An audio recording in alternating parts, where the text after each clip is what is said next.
Ja, roekt het je dan niet naar politiek? Nou, niet echt hoor. Daar hangt meestal een muffe lucht.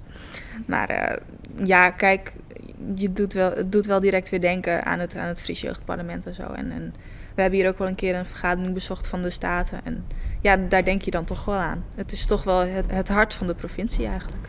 Ja, ik voel me er toch wel meer betrokken bij dan de meeste mensen.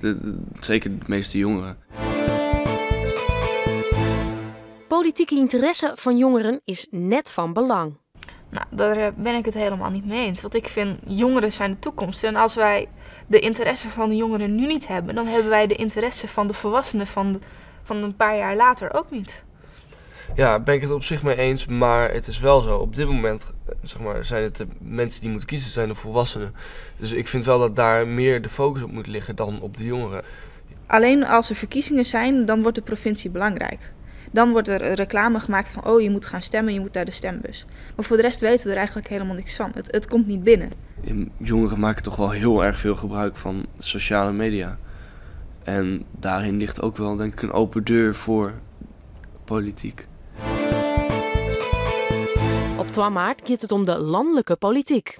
Het gaat eigenlijk niet meer om wat de provincie zegt of wat de partijen in de provincie willen veranderen. Maar echt gaat de coalitie van de Tweede Kamer, gaat dat de meerderheid behalen of niet? Dat vind ik eigenlijk toch wel heel erg jammer. Jawel, maar wij zijn wel degene die daar invloed op hebben. Wij kunnen onze stem laten bepalen door de landelijke politiek. Of wij kunnen gaan zeggen, we laten onze stem bepalen door wat we op provinciaal gebied belangrijk vinden. Ja, ik ga PvdA stemmen. En waarom? Nou, vooral, ja kijk, het heeft te maken met de Eerste Kamerverkiezingen. Want ja, die wegen natuurlijk wel zwaar mee. Daarbij zijn er een heleboel mensen van de PvdA hier op provinciaal gebied waarvan ik zoiets heb van, ja, die kunnen het wel. En hun wil ik wel mijn stem geven. Ik vind milieu heel erg belangrijk. Dat zei ik net ook al. Het wordt in Friesland veel aan gedaan.